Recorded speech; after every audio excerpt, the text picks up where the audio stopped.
धक्केशाही नहीं चलेगी, नहीं चलेगी, नहीं चलेगी। पब्लिक सेक्टर बैंकरा निजीकरण बंद करो, बंद करो, बंद करो।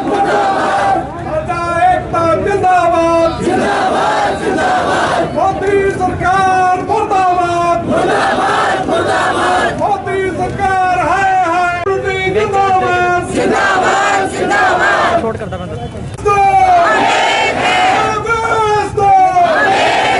हिंदुस्तान भर के बैंकों में क्या है इस हड़ताल की जिम्मेदार भारत सरकार मुर्दाबाद, मुर्दाबाद, मुर्दाबाद। भारत सरकार है, भारत सरकार है, फाइनेंस मिनिस्टर है। मोदी मोदी मोदी मोदी फाइनेंस मिनिस्टर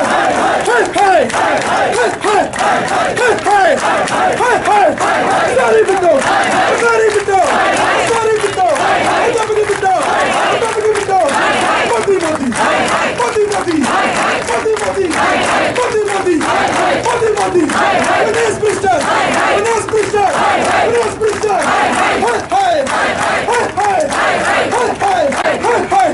मेरी सुनिया, मेरी सुनिया, सारी बिटो, बिटो, बिटो, बिजली बिटो, बिजली बिटो। हाय हाय हाय हाय हाय हाय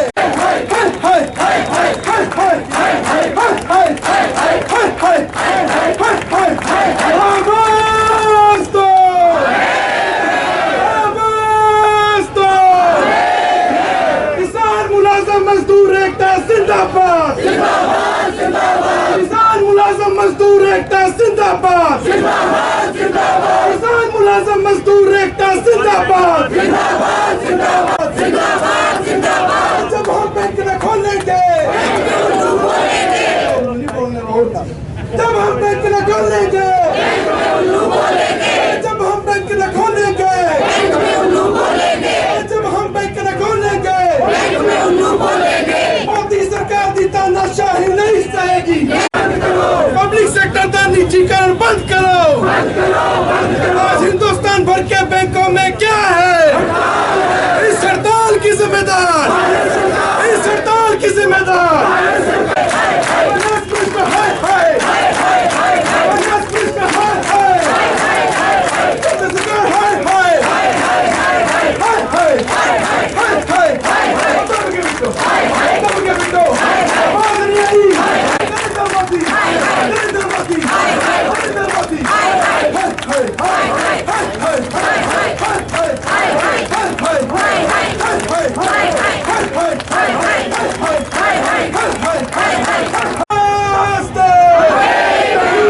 जिंदाबाद, जिंदाबाद। यूएपीयू जिंदाबाद, जिंदाबाद, जिंदाबाद। यूएपीयू जिंदाबाद, जिंदाबाद, जिंदाबाद। सदा है का जिंदाबाद, जिंदाबाद, जिंदाबाद। सदा है का जिंदाबाद, जिंदाबाद। मैं Narkesar Rai organise secretary Punjab bank employees federation ਤਾਂ यूएपीयू ਦੇ ਬੈਨਰ ਥੱਲੇ ਅੱਜ ਆਪਾਂ 2 ਦਿਨ ਦੀ ਹੜਤਾਲ ਜੋ ਬੈਂਕ ਮੁਲਾਜ਼ਮ ਕਰਨ ਜਾ ਰਹੇ ਹਾਂ। ਉਹ ਜੋ ਫਾਈਨੈਂਸ ਮਿਨਿਸਟਰ ਦੀ ਸਟੇਟਮੈਂਟ ਇਸ ਸਾਲ ਦੇ ਬਜਟ ਵਿੱਚ ਆਈ ਹੈ ਕਿ 2 ਸਰਕਾਰੀ ਬੈਂਕਾਂ ਨੂੰ ਪ੍ਰਾਈਵੇਟਾਈਜ਼ ਕਰਨ ਜਾਣ ਦੀ ਕੋਸ਼ਿਸ਼ ਕੀਤੀ ਜਾ ਰਹੀ ਹੈ। ਅਸੀਂ ਇਸ ਪ੍ਰਾਈਵੇਟਾਈਜੇਸ਼ਨ ਸਰਕਾਰ ਦੇ ਇਸ ਪ੍ਰਾਈਵੇਟਾਈਜੇਸ਼ਨ ਮੂਵ ਦੇ ਅਗੇਂਸਟ 2 ਦਿਨ ਦੀ ਹੜਤਾਲ ਅਸੀਂ ਰੱਖੀ ਆ।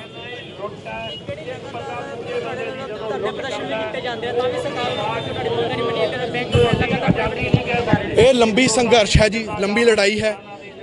ਹਾਲੇ ਅਸੀਂ 2 ਦਿਨ ਦੀ ਹੜਤਾਲ ਰੱਖੀ ਹੈ। ਆਉਣ ਵਾਲੇ ਸਮੇਂ 'ਚ ਜੇ ਸਰਕਾਰ ਆਪਣੇ ਪਾਲਿਸੀਜ਼ ਨੂੰ ਡਿਸੀਜਨਸ ਨੂੰ ਵਾਪਸ ਨਹੀਂ ਲਏਗੀ ਤਾਂ ਸਾਡਾ ਸੰਘਰਸ਼ ਹੋਰ ਤਿੱਖਾ ਹੋਏਗਾ ਇਸ ਤੋਂ ਜ਼ਿਆਦਾ। ਇਹ ਮੋਦੀ ਸਰਕਾਰ ਦੀ ਨੀਤੀ ਹੈ ਜੀ, ਜੋ ਆਪਾਂ ਸਾਰੇ ਜਾਣਦੇ ਹਾਂ ਕਿ ਜੋ ਐਨਡੀਏ ਸਰਕਾਰ ਹੈ ਸ਼ੁਰੂ ਤੋਂ ਹੀ ਪ੍ਰੋ ਕਾਰਪੋਰੇਟ ਰਹੀ ਹੈ। ਵੱਡੇ ਘਰਾਣਿਆਂ ਲਈ ਇਹ ਸਰਕਾਰ ਬਣੀ ਹੋਈ ਹੈ। ਆਮ ਲੋਕਾਂ ਦੇ ਹਿੱਤਾਂ ਦੇ ਵਿੱਚ, ਆਮ ਲੋਕਾਂ ਦੇ ਹੱਕਾਂ ਦੇ ਵਿੱਚ ਕੋਈ ਪਾਲਿਸੀਜ਼ ਨਹੀਂ ਬਣਾਈਆਂ ਜਾ ਰਹੀਆਂ। ਐਸੀ ਰੀਜ਼ਨਸ ਦੇ ਕਾਰਨ ਜੋ ਪਬਲਿਕ ਸੈਕਟਰ ਦੇ ਅਦਾਰੇ ਨੇ ਉਹ ਸਾਰੇ ਪ੍ਰਾਈਵੇਟਾਈਜੇਸ਼ਨ ਹੋ ਰਹੇ ਤਾਂ ਉਹਦੇ ਪ੍ਰਾਈਵੇਟੇਸ਼ਨ ਦੇ ਅਗੇਂਸਟ ਅਸੀਂ ਸੰਘਰਸ਼ ਕਰ ਰਹੇ ਹਾਂ।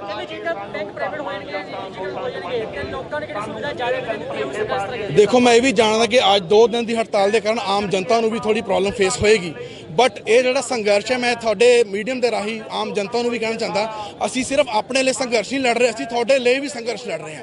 ਅਸੀਂ ਜਿਹੜੀ 2 ਦਿਨ ਦੀ ਹੜਤਾਲ ਆਪਣੀ ਤਨਖਾਹਾਂ ਕਟਵਾ ਕੇ ਹੜਤਾਲ ਤੇ ਜਾ ਗਏ ਹੈਗੇ ਆ, ਤਾਂ ਇਹ ਜਿਹੜੀ ਪਬਲਿਕ ਸੈਕਟਰ ਆਮ ਲੋਕਾਂ ਦਾ ਸੈਕਟਰ ਹੈ, ਆਮ ਗਰੀਬ ਆਦਮੀ ਦਾ ਸੈਕਟਰ ਹੈ।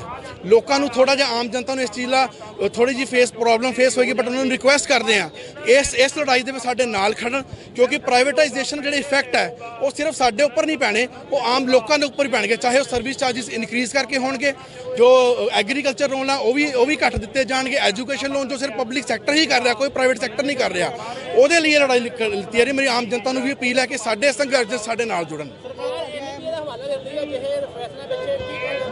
देखिए मोस्टली जी NPS अकाउंट्स ने वो वड्डे घरानिਆਂ ਦੇ अकाउंट्स ने जो कि विलफुल डिफॉल्टर की लिस्ट ਦੇ ਵਿੱਚ ਆਉਂਦੇ ਨੇ। ਜੇ ਸਰਕਾਰ ਚਾਵੇ ਤਾਂ ਇਹਨਾਂ ਵਿਲਫੁਲ ਡਿਫਾਲਟਰਾਂ ਦੇ ਅਗੇਂਸਟ ਇੱਕ ਕਾਨੂੰਨ ਵੀ ਬਣਾ ਸਕਦੀ ਹੈ। ਕ੍ਰਿਮੀਨਲ ਅਸੀਂ ਤਾਂ ਸ਼ੁਰੂ ਤੋਂ ਹੀ ਮੰਗ ਕਰਦੇ ਹਾਂ ਕਿ ਵਿਲਫੁਲ ਡਿਫਾਲਟਰਾਂ ਦੇ ਅਗੇਂਸਟ ਇੱਕ ਕਾਨੂੰਨ ਲਿਆ ਜਾਵੇ, ਜਿਨ੍ਹਾਂ ਕਰਕੇ ਇਹਨਾਂ ਦੀ ਵਿਲਫੁਲ ਡਿਫਾਲਟ ਹੋਣ ਦੀ ਜਿਹੜੀ ਮਨਸ਼ਾ ਬਿਲਕੁਲ ਦੂਰ ਹੋ ਜਾਵੇ। मैं ਤੁਹਾਨੂੰ ਪਹਿਲਾਂ ਵੀ ਇਸ ਚੀਜ਼ ਨੂੰ ਦੱਸਿਆ ਹੈ, ਇਹ ਹਾਲੇ 2 ਦਿਨ ਦੀ ਹੜਤਾਲ ਹੈ, ਅਸੀਂ ਸੰਘਰਸ਼ ਬਹੁਤ ਲੰਬਾ ਚੱਲੇਗਾ। ਜੇ ਸਰਕਾਰ ਆਪਣੀ ਨੀਤੀਆਂ ਨੂੰ ਵਾਪਸ ਨਹੀਂ ਲਏਗੀ, ਸਾਡਾ ਸੰਘਰਸ਼ ਹੋਰ ਤਿੱਖਾ ਤੋਂ ਤਿੱਖਾ ਹੁੰਦਾ ਜਾਏਗਾ। हरप्रीत कौर हूँ मैं बैंक ऑफ इंडिया से। बैंक की आज स्ट्राइक है, देश भर के बैंकों में 10 लाख हमारे बैंक एम्प्लॉयज़ हैं जो धरने पे बैठे हैं, डेमोन्स्ट्रेशंस कर रहे हैं। भारत सरकार की जो इन्होंने पॉलिसी बना रहे हैं डिसइन्वेस्टमेंट और प्राइवेटाइजेशन की, उसके विरोध के लिए हम लोग यहाँ पे इकट्ठे हुए हैं। आज और कल दोनों दिन हम लोग बैंक स्ट्राइक्स पे रहेंगे। लगातार धरने प्रदर्शन किए जाते हैं, फिर भी कोई मंग नहीं जाती, फिर बैंक निजीकरण। प्राइवेटाइजेशन हम अपना संघर्ष जारी रखेंगे जब तक हमारी मांगे पूरी नहीं होती हैं। हम चाहते हैं कि कोई भी बैंक निजीकरण के चंगुल में ना फंसे, इससे आम जनता का सबसे ज़्यादा नुकसान होगा। जो आम तबके का निजी लोअर लेवल का जो तबका है, व्यापारी है और किसान है, वो सब इसमें मारे जाएंगे। उनको बैंकों से जो लोन की सहूलतें मिलती हैं, कम ब्याज पे, कम रेट ऑफ इंटरेस्ट में, प्रोसेसिंग चार्जेस कम होते हैं, वो प्राइवेट बैंक से नहीं मिलेंगे उन्हें। जो आम इंसान है, जो लोअर तबके का जनता है, वो प्रेफर करती है पब्लिक सेक्टर बैंक्स में जाने की, ना कि प्राइवेट सेक्टर बैंक्स में जाने की। ना उनके पास इतना पैसा होता है कि 10,000 रुपये दे के वो प्राइवेट सेक्टर के बैंक्स में अपना खाता खुलवा सकें, तो वो करते हैं, कोशिश करते हैं कि वो पब्लिक सेक्टर को ही प्रेफरेंस देते हैं। देखिए एनपीए होने के पीछे प्राइवेटाइजेशन से एनपीए कम नहीं होगा। जो नीतियाँ लागू हुई हैं डीमोनेटाइजेशन के टाइम, आप देखिएगा सबसे ज़्यादा नुकसान निचले वर्ग के व्यापारी को, खुदरा वर्ग के व्यापारी को हुआ था, और उसी की वजह से अभी तक वो लाइन में नहीं आ पाए, प्रोग्रेस नहीं कर पाए हैं। फिर ये कोरोना का काल आ गया, तो ये एनपीए होने का जिम्मेवार बैंक नहीं है, ये गवर्नमेंट की पॉलिसीज़ हैं। और जो हो रहा है वो एनपी के जिम्मेदार बैंक कर्मचारी कैसे हो सकते हैं? हम लोग तो कोशिश करते हैं, हमारे तो बैंक ऑफिसर संडे को भी जाके रिकवरी करते हैं, कैंप्स लगाते हैं। हमारे यहाँ से जी तोड़ मेहनत की जाती कि एनपीए ना हो, परंतु बंदे की जेब ही अगर नहीं देती है साथ, तो उसमें बैंक क्या कर लेगा बताइए। निजीकरण वो करना चाहती है ताकि वो अपने जो पैसे हैं डिसइन्वेस्टमेंट करके वो निजी हाथों में दे सके, कॉरपोरेट हाथों में दे सके। हमें समझ में नहीं आता है बैंकों को निजीकरण करने से भारत सरकार क्या लाभ कमाना चाहती है। अभी कितने जो रेल है अंबानी और अडानियों को दे दिया गया है, एयरवेज हैं वो दे दिया गया है। इन सब चीज़ों से देश का विकास तो नहीं हो सकता ना। भारत का विकास तो उसमें है जब आम गरीब जनता विकास करे, जब आम जनता अपना आम व्यापारी विकास करे, उसकी भलाई हो तभी देश फ्लरिश करेगा। इसलिए हम चाहते हैं कि निजीकरण नहीं होना चाहिए। ਕਾਮਰੇਡ ਅੱਜ ਪੂਰੇ ਹਿੰਦੁਸਤਾਨ ਦੇ ਵਿੱਚ 10 ਲੱਖ ਤੋਂ ਵੱਧ ਬੈਂਕ ਕਰਮਚਾਰੀ ਤੇ ਅਧਿਕਾਰੀ 2 ਦਿਨਾਂ ਦੀ ਹੜਤਾਲ ਦੇ ਉੱਤੇ ਆ। ਇਹ ਹੜਤਾਲ ਜੋ ਫਾਈਨਾਂਸ ਮਿਨਿਸਟਰ ਨੇ ਅਨਾਉਂਸ ਕੀਤਾ ਵੀ 2 ਬੈਂਕ ਜਿਹੜੇ ਨੇ ਪਬਲਿਕ ਸੈਕਟਰ ਬੈਂਕਾਂ ਨੂੰ ਪ੍ਰਾਈਵੇਟਾਈਜ਼ ਕੀਤਾ ਜਾਊਗਾ, ਉਸ ਦੀ ਲੜਾਈ ਜਿਹੜੀ ਅਸੀਂ ਲੜ ਰਹੇ ਹਾਂ। ਇਹ ਲੜਾਈ ਇੱਕ ਦੇਸ਼ ਭਗਤੀ ਦੀ ਲੜਾਈ ਆ। ਬੈਂਕ ਕਰਮਚਾਰੀ ਦਾ ਆਪਣਾ ਕੋਈ ਨਿੱਜੀ ਸਵਾਰਥ ਨਹੀਂ। ਇਸ ਲਈ 2 ਦਿਨਾਂ ਦੀ ਹੜਤਾਲ ਪੈਸੇ ਕਟਾ ਕੇ ਅਸੀਂ ਜਿਹੜੀ ਹੜਤਾਲ ਕਰ ਰਹੇ ਹਾਂ, ਕਿਉਂਕਿ ਇਹ ਬੈਂਕਾਂ ਨੂੰ ਪ੍ਰਾਈਵੇਟਾਈਜ਼ ਕਰਨਾ ਇਸ ਕਰਕੇ ਕਰ ਰਹੇ ਆ ਜਿਹੜਾ ਲੋਕਾਂ ਦਾ ਬੜੇ ਧਨਾੜ ਬੈਂਕਾਂ ਦਾ ਕਰਜ਼ ਨਹੀਂ ਮੋੜ ਰਹੇ ਉਹਨਾਂ ਲੋਕਾਂ ਨੂੰ ਬੈਂਕ ਵੇਚਣ ਜਾ ਰਹੇ ਨੇ, ਉਹਨਾਂ ਲੋਕਾਂ ਨੂੰ ਇਹ ਪ੍ਰਾਈਵੇਟ ਹੱਥਾਂ ਦੇ ਵਿੱਚ ਇਹ ਪਹਿਲਾਂ ਡਿਫਾਲਟਰ ਸੀ ਬੈਂਕਾਂ ਨੂੰ ਪ੍ਰਾਈਵੇਟ ਹੱਥਾਂ ਤੋਂ ਲੈ ਕੇ ਪਬਲਿਕ ਸੈਕਟਰ ਕੀਤਾ ਗਿਆ। ਦੇਸ਼ ਦੀ ਡਿਵੈਲਪਮੈਂਟ ਹੋਈ, ਗ੍ਰੀਨ ਰੈਵੋਲੂਸ਼ਨ ਆਇਆ, ਵਾਈਟ ਰੈਵੋਲੂਸ਼ਨ ਆਇਆ, ਇਨਫਰਾਸਟ੍ਰਕਚਰ ਵਧਿਆ, ਪਰ ਇਹਨਾਂ ਬੈਂਕਾਂ ਨੂੰ ਪੁੱਠਾ ਗੇੜ ਦੇ ਕੇ ਕੀਤਾ ਜਿਹੜਾ ਹਿੰਦੁਸਤਾਨ ਦਾ ਬੈਂਕ ਕਰਮਚਾਰੀ, ਅਧਿਕਾਰੀ ਤੇ ਸਮੁੱਚੀ ਜਨਤਾ ਜਿਹੜੀ ਇਸ ਚੀਜ਼ ਨੂੰ ਬਰਦਾਸ਼ਤ ਨਹੀਂ ਕਰੇਗੀ। ਸਭ ਤੋਂ ਜ਼ਿਆਦਾ ਨੁਕਸਾਨ ਇੱਕ ਗਰੀਬ ਮਜ਼ਦੂਰ ਮੁਲਾਜ਼ਮ ਛੋਟੇ ਬਿਜ਼ਨਸਮੈਨ ਨੂੰ ਹੋਣਾ। ਇਸ ਕਰਕੇ ਮੇਰੀ ਉਹਨਾਂ ਨੂੰ ਬੇਨਤੀ ਹੈ ਸਾਡੇ ਨਾਲ ਮੋਢੇ ਨਾਲ ਮੋਢਾ ਲਾ ਕੇ ਸਾਡੀ ਲੜਾਈ ਸਾਥ ਦੇਣ। ਅਗਲਾ ਕਦਮ ਇਸ ਲੜਾਈ ਨੂੰ ਹੋਰ ਤਿੱਖਾ ਅਣਮਿੱਥੇ ਸਮੇਂ ਲਈ ਵੀ ਕੀਤਾ ਜਾ ਸਕਦਾ।